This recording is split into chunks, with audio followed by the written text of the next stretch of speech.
strong. In the project, struggling through thick and thin. All I know is when I write, it comes within. How you doing? How you doing? This is the Arts Reporter, your Arts Reporter. You're tuned in to MimiJohnson.net, where we focus on arts, entertainment, entrepreneurs, and inspirational life stories. Every Wednesday, it goes down right here. What can I say? You know, this weekend is fabulous. So on the 22nd, I'll be hanging out with Chocolates, Dinner, and a Movie with Miss Deborah Clark. Please log on to allisnotlost.org, allisnotlost.org, where we thrive to protect the children and stop human trafficking. For more information, or if you want to RSVP for our show where I will be hosting and singing my heart out and collecting money, I'm just letting y'all know we in collections because you need money to fight everything that we're fighting against that is wrong in the world. So info at allisnotlost.org, RSVP. It's gonna be food, it's gonna be beverages, it's gonna be entertainment. There are gonna be so many people there that are going to be discussing about human trafficking. We're gonna do chocolates, dinner, and a movie, and I'm looking forward to that. So that's the 22nd, this Friday, 7 p.m. Now on the 23rd, y'all know I'm always talking about my family, Rimshot Urban Musical. What can I say? On the 23rd, which is Saturday at 7 p.m., we are going to present our musical, Rimshot Urban Musical. Log on to rimshotproduction.com. And you can go all on Facebook, on all the social medias, Rimshot Urban Musical. We are going to be at the Rockdale County Auditorium. You know I will be singing my heart out again with Miss Angela Carswell and my entire Rimshot family. I can't wait. You know, my castmates start at like 5 years old all the way up to my age, which y'all know I'll be 48 next month.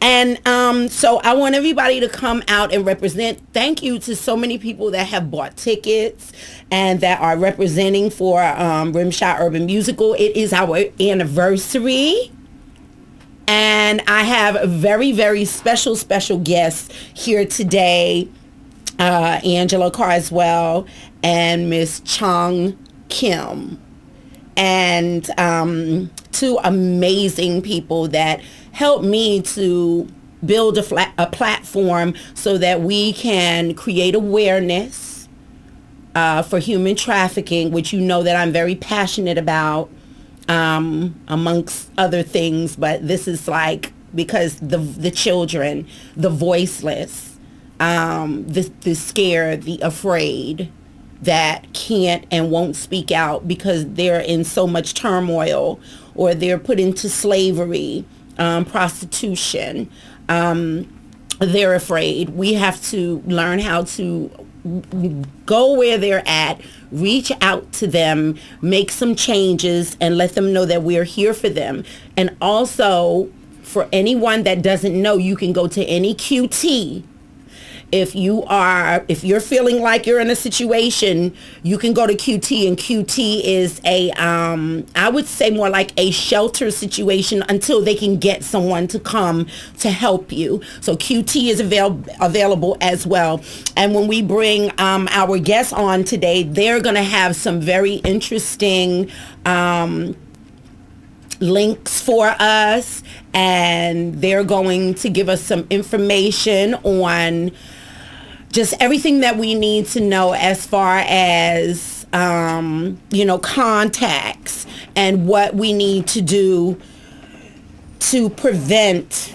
I would think that prevention and awareness is what's going to have to happen. So with that being said, You're tuned into the Arts Reporter.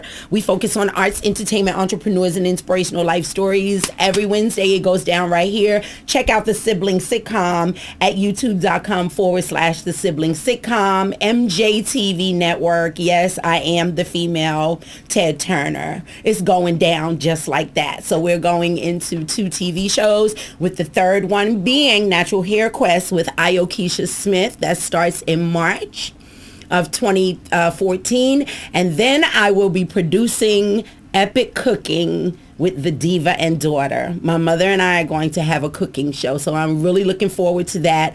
I promise I won't get fat, but I am going to eat a lot on the show. We'll be right back right after these messages. Mwah. Meet the Williams family, the matriarch, Tyra. Hello, world. The baby, Mimi. Tyra. Hey, world!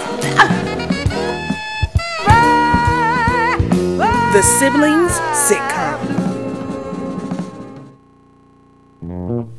Meet the Williams family. Meet the baby, Mimi. Hey, world! Meet Junior. Hello, world. Hey, Junior! Hey, Mimi. Meet Vanessa. Hi, Mimi. Hey, Junior. Hey, Vanessa! She's having a vision. The Siblings Sitcom. Hi, world.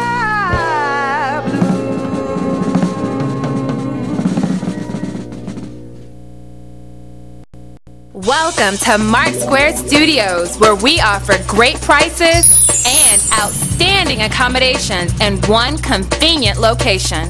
Hot studio. Make sure you do that. Fashion photographers and filmmakers now have an ideal space for professional in-studio shoots. So photographers and filmmakers, sign up now and unbox your Mark Square membership today. Welcome to Mark Square Studios. Hey, you're logged on to MimiJohnson.net, the Arts Reporter, your Arts Reporter, where we focus on arts, entertainment, entrepreneurs, inspirational life stories, and this dude here with his fabulous organization, Will. Yeah, how you doing? Pretty good. Sovereign Haiti. I always have to give love to my Haitian people. And even though I haven't been over to Haiti, and I know that they need us there as well, and of course I'm always raising awareness to help you with the beautiful works that you do there. So first of all, tell everybody you're from Haiti. Yes. And give everybody your full name. Yes, my name is Wilkins Rosenberg. Well, I am the founder and the general of Sovereign Haiti Initiative. Yes. Pretty much we are a youth-oriented initiative. We want to be a scout group on the municipal level for the youth, like a civil corps in Haiti for the youth, to get them engaged civically for their country. And by doing that, we like to engage in the social aspect of things in Haiti by sponsoring the events, by being consistent in their lives in Haiti, and just being like a mentor program. Really. Yes.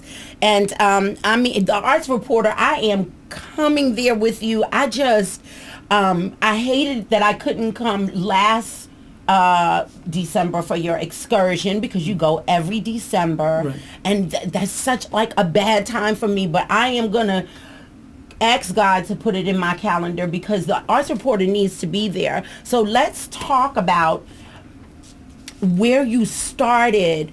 What made, I know you're from there, and we have to have passion for our people and for our countries, but this is really about the children with you. Yes.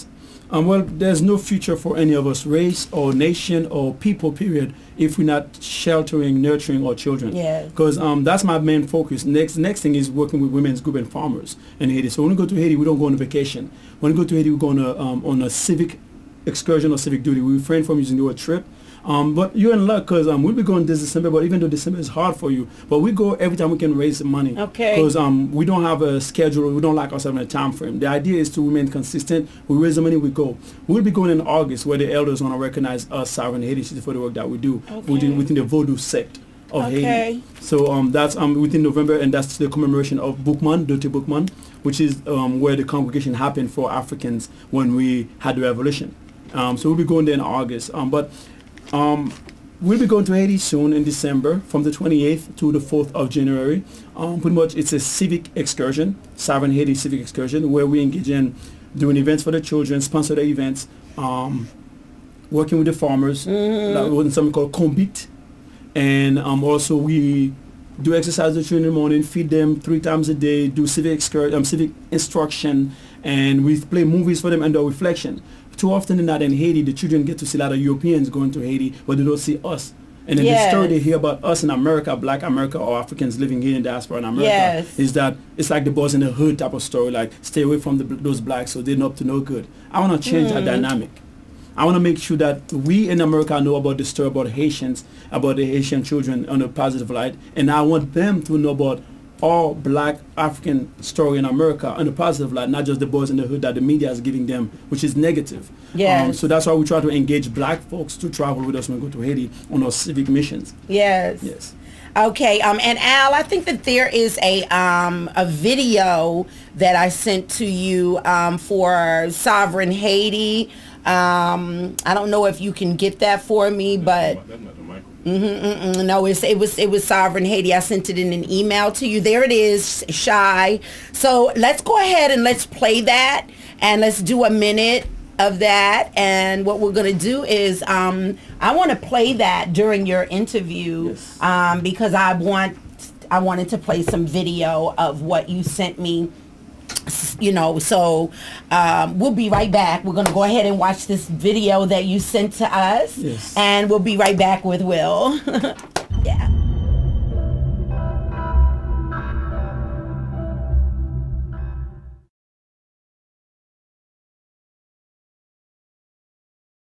We're here to tell them who we are as Shy, what we're going to be doing, what we'd like. We believe in the collective of the people.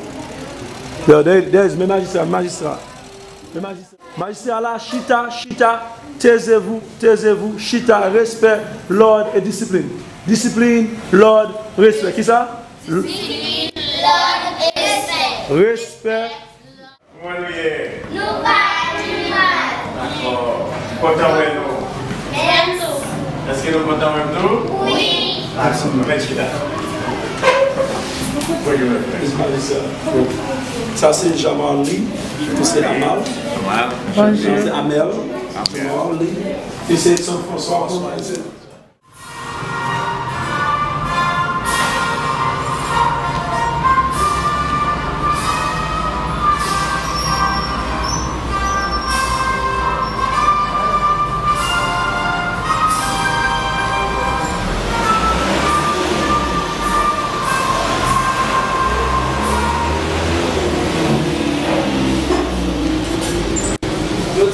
qui joue? Le théâtre, c'est dimanche. Dimanche combien? 30 décembre 2012. Ok, 30 décembre 2012. Je dis à nous réunis, consécutivement dans l'initiative souveraine d'Haïti. L'initiative souveraine d'Haïti qui vient citer comme Shy.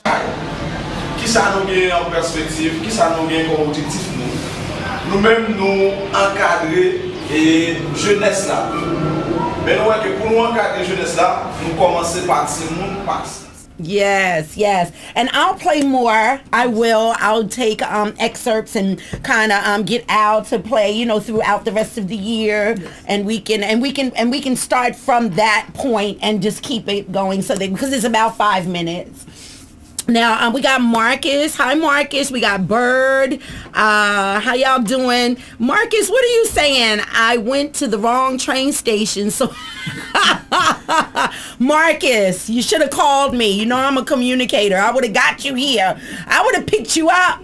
But it's all good. We're going to reschedule you. That's one of our poets and one of our advertisers as well, Marcus Taylor.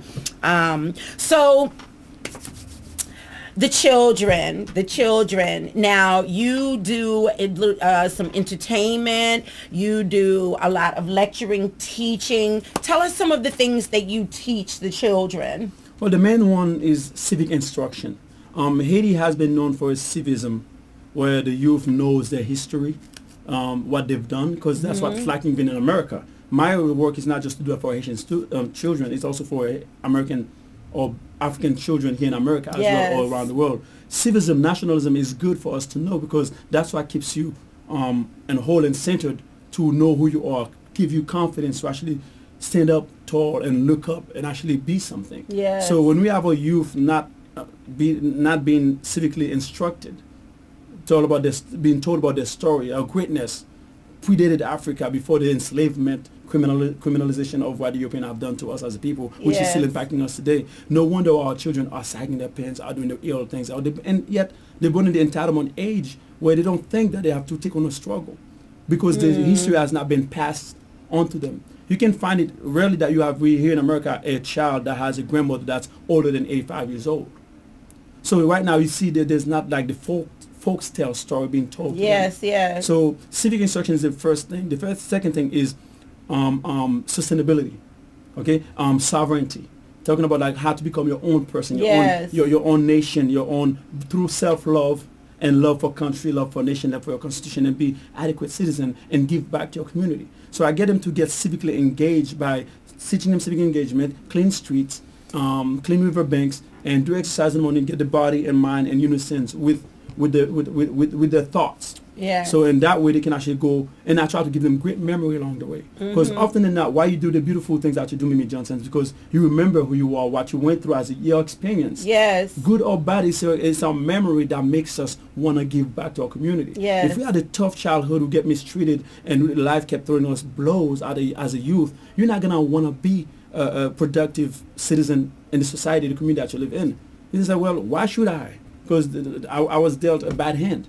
But it is important that we treat our children with respect, dignity, and give them the memory as their childhood. In the America, I often say, Caucasian America do not want to consider our black children as innocent children. They think our children are born grown. And there's an aspect of truth to that because they are born into the circumstances. They have allowed the circumstances of the neighborhood, the plight that are by engineering, orchestration, societal orchestration, to not let them see the optimism aspect of what they can be. They don't get to see their greatness. So you have to give them great memories such as events, talent show, have them invest in themselves. Yes. Yes. Because I do remember as a youth being, I mean, we lived in the Bronx, so it was really rough.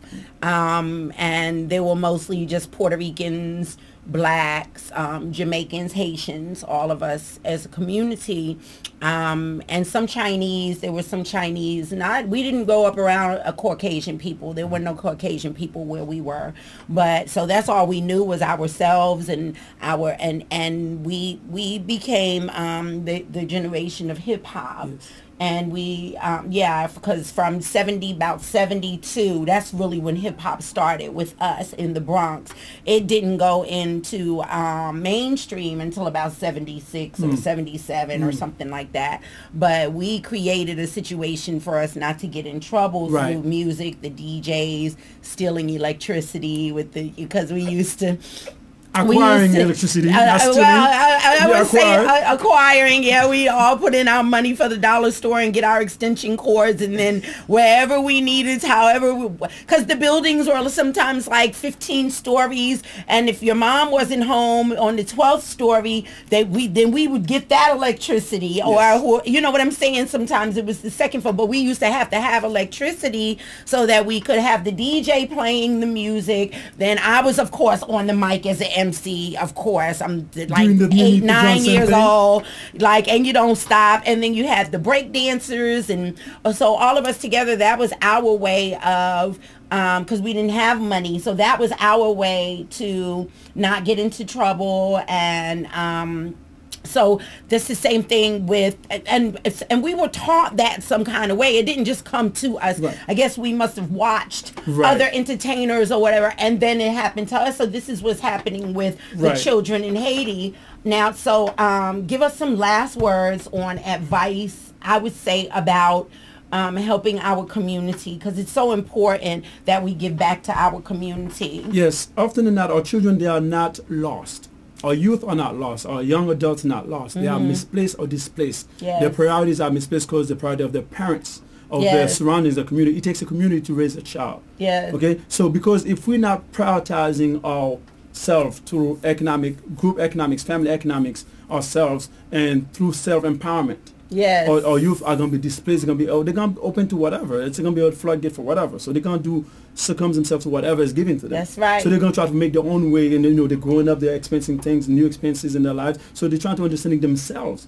So when they are lost and confused already, so with the lack of structure and guidance in the community, we don't have people coming together. They see the division in our community. Even the Pan-Africanism being sectly divided. It's like a sectarian division within the Pan-Africanism. I'm a Marcus Garvey, I'm a Dessalinian. So I believe that Dessalines said, if you do not take care of your children, you are not worthy to be in any office. Yes, that's right. Of our movements, of our liberation. Yes. Okay, if you're not integrating the youth in what we do, if you're not passing on something to the children, who are you fighting for? Yes. So my job is when I die, that even if it's one child that I reach, okay, so and it makes all the difference. 6 feet under. I don't want to praise this now while I'm alive. I will sleep when I'm dead, but while I'm alive, I have got to include the youth in what I do, which is why we do what we do. And before I go, since on November 18, your schedule was so busy, you couldn't attend the Vertier. Vertier is the last major battle that Haiti had to fight, which give us as Africans on the island called Haiti,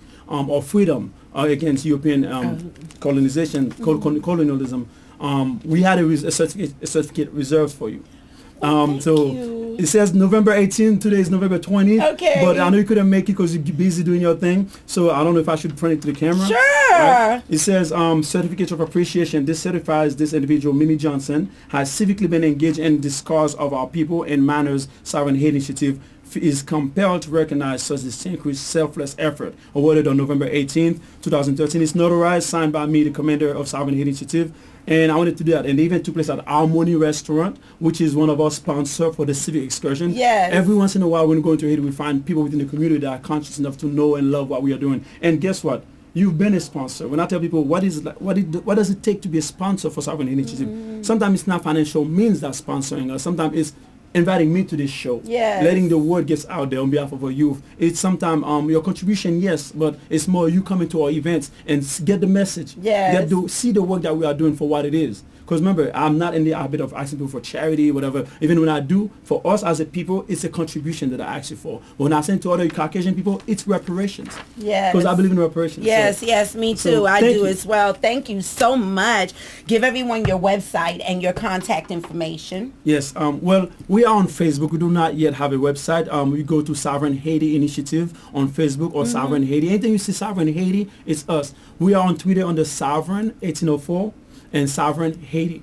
Again, my phone number is 404-482-1622. Again, that's 404-482-1622. You can reach me anytime out of sleep. Any day, night, weekends. Like me. You can call me because when it comes to my children, it's like if you don't come to Haiti with us, do come. We do get you to come for a fee. That fee is all inclusive. Yes. When you come, we give you a raw feeling, a raw experience in Haiti where we ride public transportation, we eat national production food, and we farm with the farmers, we plant food and trees, we clean streets. So I gotta go there. Yes, yes, I know, but so we'll be going in August. Hopefully, we can make it in August. August 2014. Right, within the second week of August. Yeah. I'm gonna, we're gonna get my schedule together. I want to, because I also want to go to Puerto Rico and do this as well. Yes.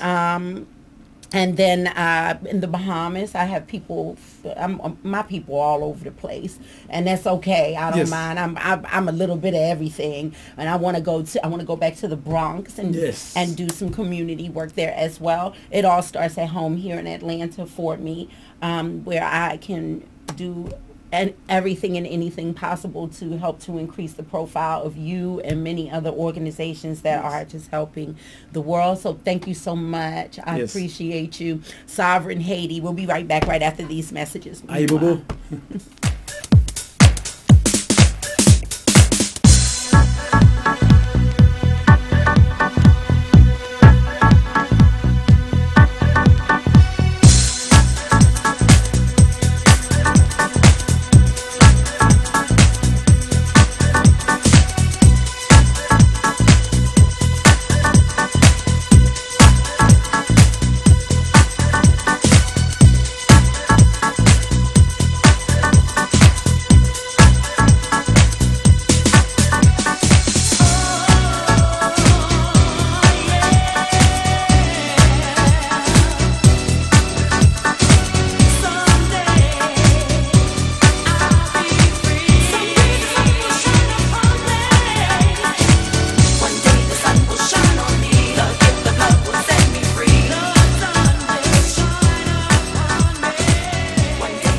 I'm not worried at all. I'm never out of time. No time for games, no different names. I plan for everything to be the same. And it's a shame why people hurt you in different ways. So I can't let that get me down, no.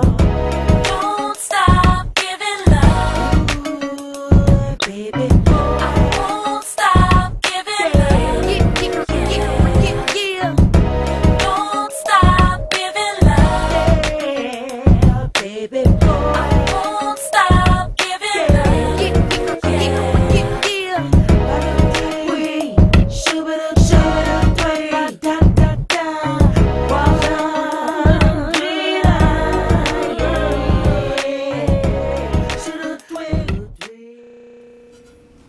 Yeah, so we're tuned in. I got, look, y'all know the arts reporter. I just love me some Miss Angela Carr as well. Y'all know I'm always talking about Rimshot Urban Musical.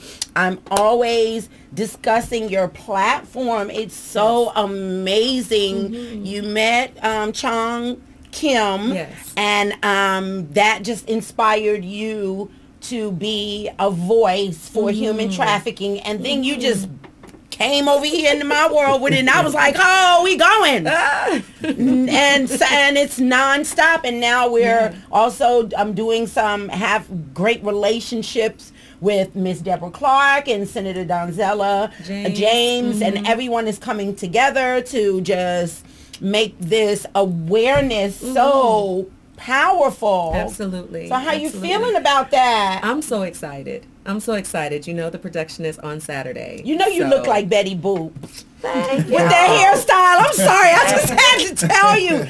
I mean, just the cutest. Thank you. I see your little Leo back there, too.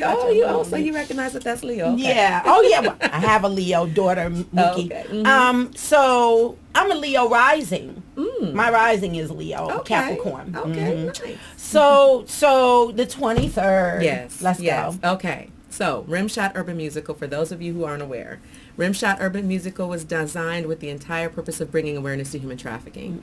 And so what we've done is we engaged amazing performers like yourself. Thank you. Mimi Johnson's in the play. Yes. .net. We engaged performers all around Atlanta. I need to start off. I need to back up. Yes. I was a radio show personality. I still am. Yes. I'm AC of the ATO radio show. And the radio station I was with at the time invited me to have a guest on that was going to talk about human trafficking. Okay. At that point in time, I was uneducated about the topic. I said, okay, sure, she can come on. And says, you know, she's had a hard time getting any media outlets to be willing for her to tell her story. You'd be surprised at how much opposition you get when you bring up the phrase. Not on Tar TV. Oh, which is why I love and appreciate you for what you do. Okay, no problem. Yes. But at any rate, she came on my show, and that literally changed my life. She's become a very dear friend. She told me about the epidemic. She told me about what happened to her as a survivor and what I call a victor of human trafficking. Yes. Having been in captivity here domestically in a sexual sex trafficking slave trade for years, I couldn't get past that. I literally would have nightmares, and I just couldn't rest. And so because my background is in event planning and I know a lot of entertainers, I said, I've got to do something. Maybe we can do a benefit dinner, maybe we can do a concert, or maybe we can do something. Yes. And without question, I credit God, he gave me the message. He said, it's got to be a theatrical production. And of course I was like, Daddy, I don't know anything about that. Anything. So the wires got crossed. And he said, no, it needs to be you. It needs to be a theatrical production. It's going to be called Rimshot. I have the logo and everything in the same dream. And I went around to all the local talent that I knew. And I said, okay, guys, this is going to sound really crazy. I've never written a play, don't know how to, but I'm more passionate than anybody I know about this cause. And I want to do a theatrical production about human trafficking. Would you care to join me? And all of them said yes. And the majority of them are still with me now. That was a year ago that we had our first show. I remember. At the 14th Street Playhouse. You are one of my original cast members. Yes, ma'am. Okay, and so this process right here has had so many other benefits. Besides the fact that whenever we talk about this amazing production in and on itself, it's a great vehicle to use to open up the dialogue about human trafficking. Yes. Because normally in typical conversation, it's really difficult to bring it up. Not for me, it's not, but well, okay. You know. For most people, right? yes, it is. They don't want to talk about it. Exactly. But the beautiful part about it is that a lot of people are attached to the idea of this play. And what will happen is they'll come out and they'll see the play, which, by the way, runs a parallel to the story of human trafficking. I'm about to go there in a minute. They look through our program and they say, what is this? Human trafficking statistics? What? Atlanta is the #1 major city? #1. Domestically for human trafficking? #1, right in our backyard. You mean to tell me that right here in Atlanta, Georgia, ages 11 to 14 is the typical age that girls are targeted, and boys too, for those of you that aren't aware. They're targeted to be exploited and brought into the sex slavery? Like, this just doesn't even sound real. You know, we talk about slavery and then people talk about, oh, well, slavery's been abolished, it's a myth. Then what they do is they try to shroud it over with the idea that it's voluntary prostitution. How many 11-year-olds do you know that are voluntarily prostituting themselves? Why is this okay? The reason why it's thriving, and I'm going to say it right here, the reason why it's thriving is because no one wants to talk about it. It's shrouded in secrecy. Everybody wants to shame it to death. And meanwhile, what they're doing is they're aiding the oppressors. They're aiding the perpetrators by not wanting to talk about it. No question. And so guess what?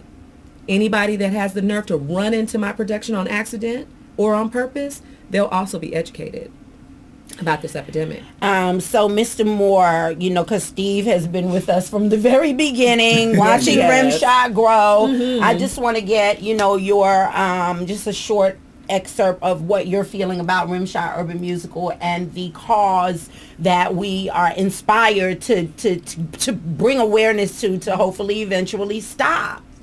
Well, the production itself is something that I've watched over and over and over again, and you get a different message each time you watch this production. There's great talent. The people that put this together, Miss Carswell, I mean, just fabulous. Getting this message out, and I'm quite sure that there are people in power in Atlanta, politicians that know about this but refuse to reach out and touch this because you're worrying about maybe your re-election coming up, and I'm going to speak my voice, I always do, and maybe there might be some of you that might be taking something under the table to keep your mouth shut. Because you have to come through an international airport. If you can stop me and strip search me and lock me up for having a nail clipper, but you you cannot stop someone from bringing a child through and snatching a child out of the airport. Really? And, you know, but this is something that we all need to pay attention to because it's someone else's children. And they don't even have to be from out of the country. It can be children from here, from the Atlanta area, that are vanishing and being snatched up and being forced into this involuntary servitude. So my thing is also is that I was educated that if a child or, you know, a young adult or it fights back or that gives any kind of like, I'm not going to do that, that they say, okay, well, we're going to let you go tomorrow and then go ahead and get you a good night's sleep. They kill them and then take their body parts and sell them. It's gotten that bad. It's ridiculous. I mean, so, and then Miss Deborah Clark was also saying to me that oh God, it's so much. It's like so much evil that it is. I can't consume it all. I write a lot of it down. I can't consume it all because it's so just devastating. When you really just sit and think about it, about the reality of the situation and how this is happening. It hasn't happened to me personally. I don't have anybody in my family that this has happened to. But at the end of the day, this problem belongs to all of us. It does. And we continue to feed it so long as we go quiet about it and we don't care. You know, the jumping on the production and how there's a parallel there. Atlanta, Georgia is a huge entertainment city, right? Huge. This is like the new Hollywood. It is. Everybody's trying to be the next Nicki Minaj and the next Drake and the next whatever. And the next Ted Turner. Whatever. The next, you know, Miley Cyrus. Right? Yes, right? yes, Okay, yes. That's on another level. You saying that's a whole nother conversation? Yeah. Did I? No. They entertain. You're talking about as an entertainer. So go ahead. Now, look, on the play, what we do instead of unraveling human trafficking on stage, I would never be able to get anybody to come see it because it's so heavy. The way that I break the message through, especially for our young people, is I talk about the entertainment industry. Our main character is a little girl named Jada. She's 16 years old. Her dream is to be the superstar, but she's being preyed upon by these guys, these music industry executives that really don't have any good purpose for her. Of course. They want her to wear less clothes. They want her to be more and more lewd in her lyrics. They want to objectify her. And eventually, even though she may have started getting a couple of little dollars here and there, she won't be paid for it. So in my mind, that's an exact parallel to human trafficking. It is. But that story in and on itself is such a compelling, relatable story that people get it and it clicks. And then they double back and they see the statistics in the program and they say, wait a minute, that's almost the same thing. Yeah. And this stuff is right here happening in my own household. My little girl is 4 years old and she wants to be like Rihanna one day. Maybe I need to give her a second thought about this. Maybe I should talk to her about her value and her worth. So we go into peer pressure. We talk about self-esteem, images in the media. We go there in this play. Yeah. A lot of people are afraid of it because they say, oh, are you going to be talking about human trafficking? Oh, it's prostitution. You'd be surprised how much resistance I get. I get about 150 no's before I get a yes. Well, those 150 no's are probably the same people that are trafficking children. Possibly. But for sure, even I mean, if they're who not would not? Look, you cannot serve two gods. There's either the evil that you serve or the good that you serve. There is no in between. Right, I agree with that. So those 150 no's that you're getting, that's giving you that, no, I don't want to be bothered, they're probably in it with them. But let me tell you though, there's grace in those no's. Let me tell you where the grace is. Every time I get a no, I'm more determined than ever. Yes. It makes me go harder for this. Yes. So I'm grateful for the no's. Yes. Because guess what? Some of those no's have turned into not nows. They've come around and now they understand. And now they're attaching. Okay, good. Because I'm going to tell you something. For anybody that wouldn't want to take this cause on, first of all, there's definitely something wrong with you mentally to even think that this is even right. At all. When you got 11-year-old to 14-year-old girls and boys that are being snatched literally and they're being enslaved and the prostitution rings, drug rings, and then they're taking their body parts and selling them. You know, a pair of lungs is $150,000. Monsters. You see what I'm saying? Miss Deborah Clark said that they've got websites that show you how much your body parts are worth. Oh yeah. That's awful. Look, all I know is that, well, first of all, I'm glad that my children are grown up. Yeah.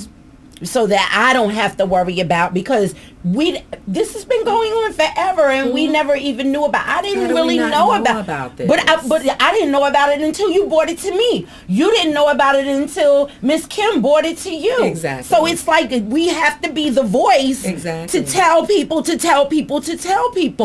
We're gonna bring on Chong Kim. I want to call her Kim Chong so bad, but it's Chong Kim, who was a human trafficking victim, now a victor. Absolutely. She was a victim, now a victor.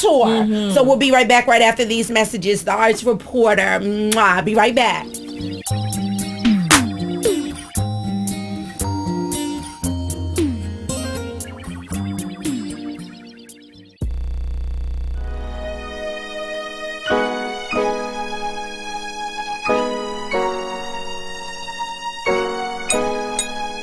I pray to God constantly.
true. Sitting here, wishing you were near. I want you inside on my dear. You will see, this love was meant to be. You've attracted me so musically. Inside, inside, inside out. This music's true. Inside, inside, inside out. It's so brand new. Watch me, but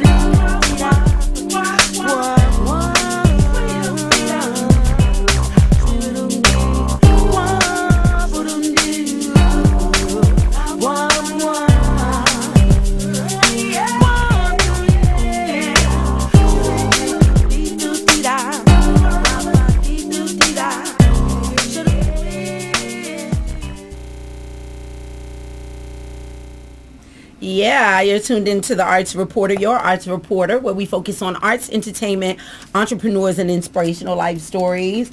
And we've got a really interesting, inspirational life story. Chong Kim, how you doing? I'm doing good. Let's just talk a little bit about, okay, where you're from. Native country, I'm from South Korea, but I came in the United States when I was a toddler. And I lived in Dallas, Texas first, and then to Oklahoma City, Oklahoma. And then at what age did you have a stable family life? No, I didn't. Okay. I grew up in a abusive home, but my first rape happened when I was 3. And the sexual abuse continued all the way up till I was 12 or 13.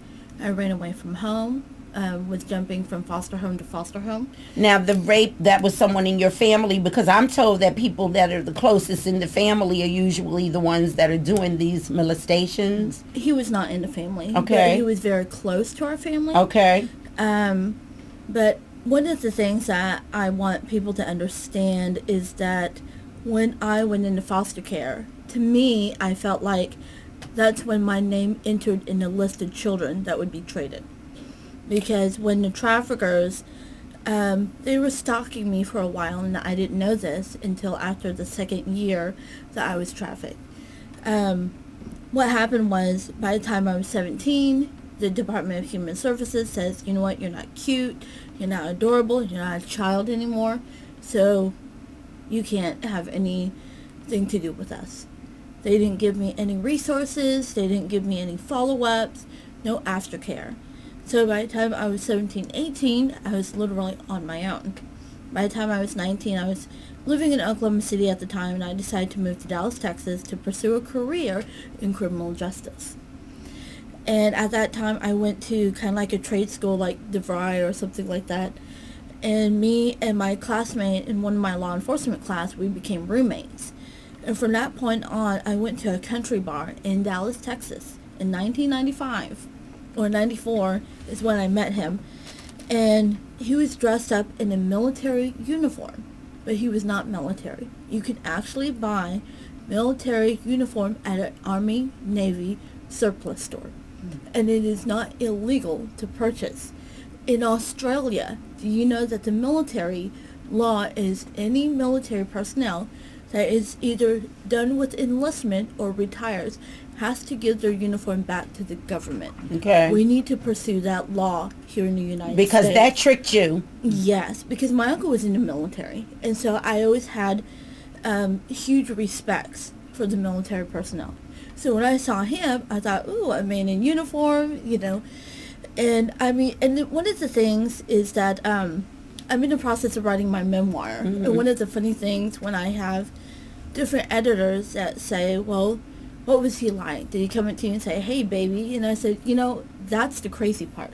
He didn't. Traffickers don't come up to you like players do. Okay. What they do is they come up to you and they'll look at you and they'll say, I noticed that you're not smiling a lot. And then you start saying, that's not a girl. You should smile more often. You look pretty. You shouldn't hide that. Mm-hmm. It's very, very subtle. Okay.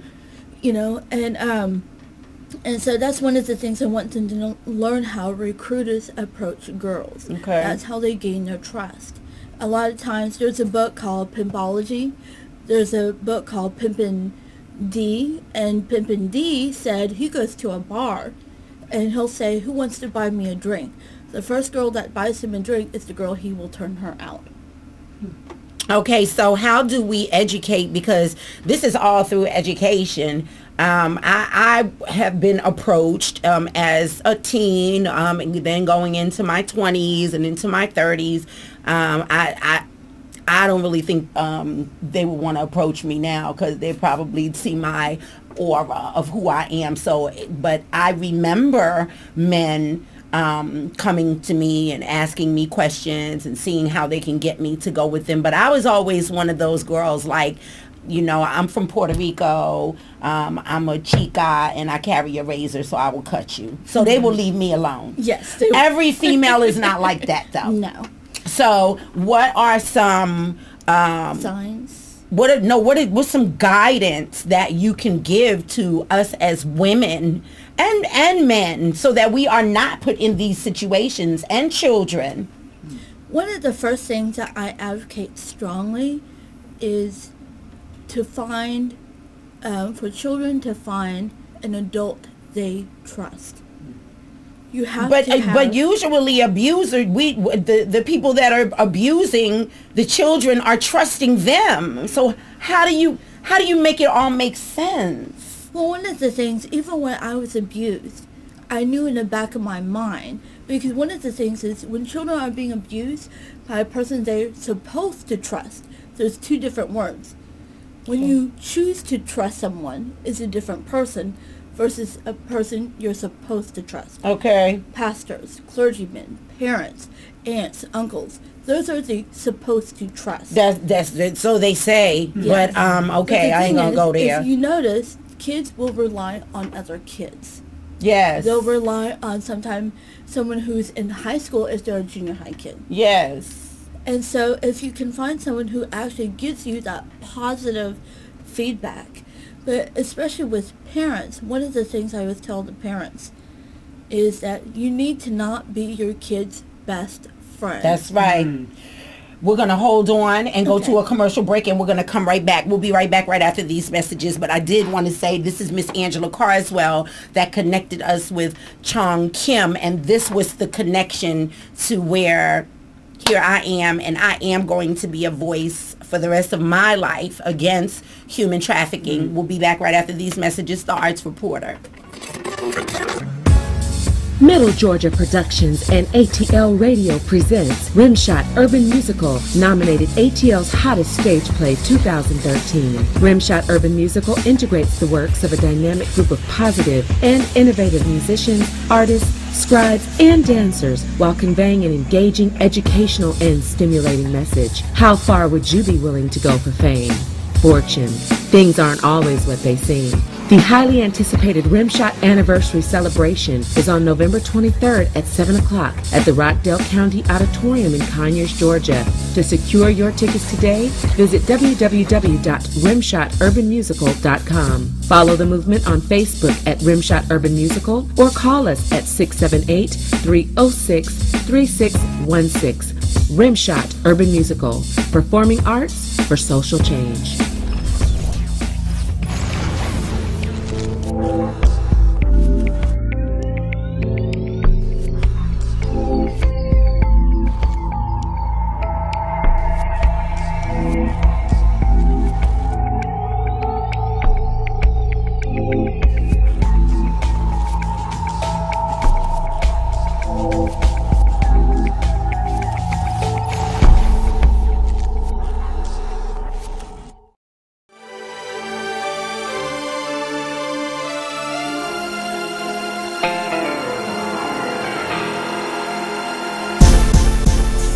If you give me some time, I'll make you mine. You are so divine, you make me shine. And every time I'm with you, my heart starts racing. Ooh, ooh, ooh. Every day I think of you. 1999 is true. Since the first time I caught a glance of you, tall, dark, chocolate fine. Ooh, I would love to take you to a paradise, hold you in my arms, make everything alright. Though we've been friends for a long, long time, hopeful one day that I'll make you mine.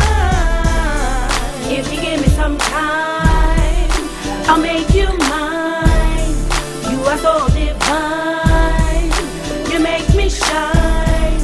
And every time I'm with you, my heart starts racing. Ooh, ooh, ooh. I can't help this feeling that I got for you, and your music shows.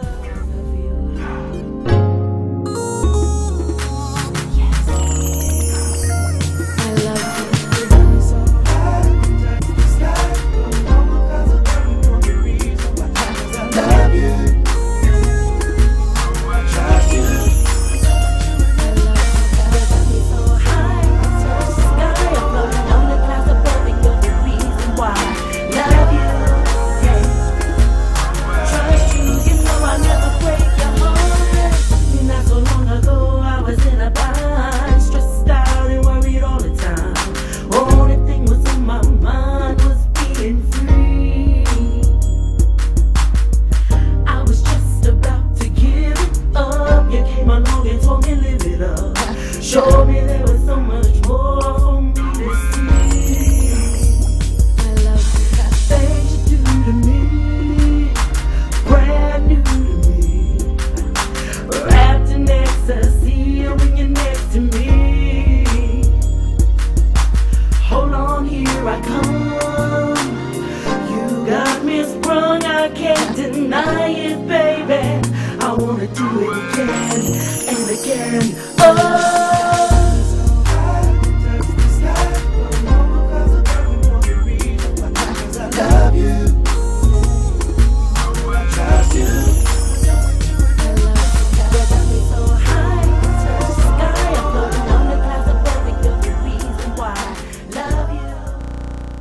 Yes, yes. Okay, so we're here with Chung Kim, who it was a human trafficking victim. Now she is a victor. And so Bird says, has anyone heard of the legislation now before Congress called Justice for Victims of Human Trafficking Act? I have not heard of that type of act. I've heard of the Trafficking Victims Protection Act. But one of the things I want to enlighten to people, everyone always says, well, why don't you call the cops? Why is we need stronger penalties? One of the most important thing we need to understand is the corruption part. If our system and our politicians and our politics do not realize there is corruption among them, then how can we go after these people? You have to think about all the people that are being busted for human trafficking are usually minority, undocumented. But if they have money and they are politics, I mean, this is just, I know this has nothing to do with human trafficking, but Elliot Spitzer, he was with a prostitute, but he got a slap on the wrist. Charlie Sheen was with a prostitute. He got slapped on the wrist. Bill Clinton, he cheated on his wife with his intern and got slapped on the wrist. I mean, these are examples. Oscar Goodman was a former mayor in Las Vegas. He was also a defense attorney for all the mobs. If you've seen the movie Casino, where Joe Pesci plays the character, that real character was defended by Oscar Goodman, who was the mayor. Oscar Goodman is very pro-prostitution in the state of Nevada. And so he is going to make sure that prostitution flourishes in the state of Nevada or in Las Vegas County. These are things we need to recognize, even if it's about prostitution, but that goes to show you how money is for sale when it comes to the justice system. So before you point out fingers and say, well, the cops need to do something, the cop is not the issue. The cop cannot prosecute. It's the DA and everyone else in the justice system. They get to choose which case gets to stay in and which case goes. So let's say that I'm a DA in Georgia, and someone says, hey, I got a trafficking case. I open it up. It's one of our state representatives, and he's about to be elected. Guess what? I'm going to get an anonymous phone call saying, if you put that case out, guess what? Your daughter's going to be missing in school. Make it disappear. Exactly. So then I'm going to say, you know what? Not enough evidence. It's inadmissible. And I have the right to do it. I mean, not right, but I have the power and the authority. And that's the problem. The other thing is, you know, what we talked about earlier. I got asked to speak at a high school function. They told me don't talk about prostitution, don't talk about pimps, and don't even talk about human trafficking. Well, what was the purpose? Exactly, but this is what I did. I looked at the high school kids. I pulled out a magazine that had me and Jamie Chung, who played in Hangover 2, who played me in my movie called Eden. So I held up the magazine. I said, how many of you have seen Hangover 2? There was not one hand that wasn't raised. I looked at the event coordinator and I said, well, there's your porn right there. Right. Yeah. But you won't let me talk about human trafficking? But all of these kids have looked at which is not a children's movie. No, it's not. It actually shows more. If you want to learn more, because I know we don't have a lot of time. Yes. If you want to learn more about my story, you can go to www.edenthefilm.com. Okay. You can check out the trailer. There's a contact page. You can contact the producer of that the film and ask them how you can host a screening in your area. I do not own the rights to Eden, so please do not ask me. I've had people say, can I see your movie? Well, you have to ask them. Right. But other than that, you can Google me, Chong Kim, and you will find, I think there's 15 pages on the website about me, about my story, and I'm coming out with a book. Yesterday, Angela Carswell, we were on Beats Drop Radio, and she mentioned Broken Silence. That was the original title.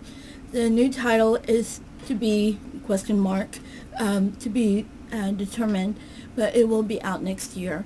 If you want to follow me on Twitter, it's LILAZNGRL75, Little Asian Girl 75. Okay.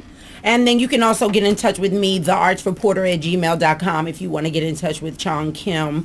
We're just going to, I just want to give like just 5 seconds of silence for those children that have been molested, trafficked.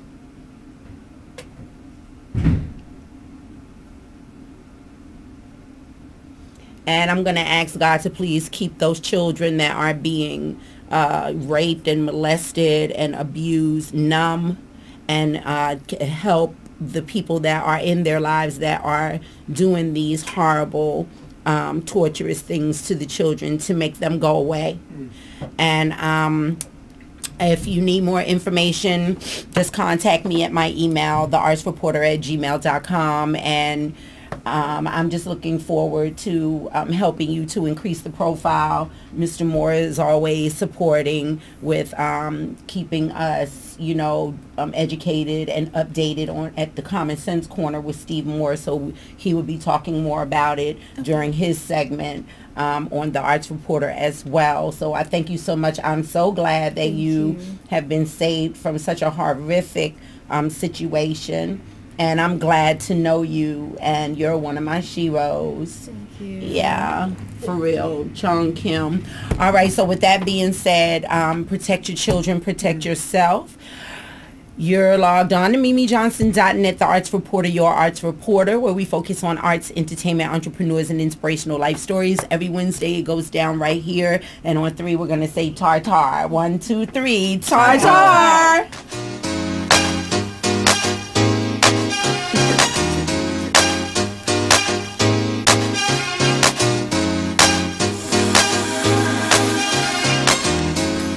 Giving my love to you, giving my love to only you, giving my love to you, babe, giving my love to you.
Meet the Williams family. Meet the baby, Mimi.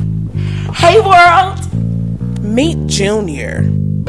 Hello world. Hey Junior. Hey Mimi. Meet Vanessa. Hi, Mimi. Hey, Junior. Hey Vanessa. She's having a vision. The Siblings sitcom. Hi, world.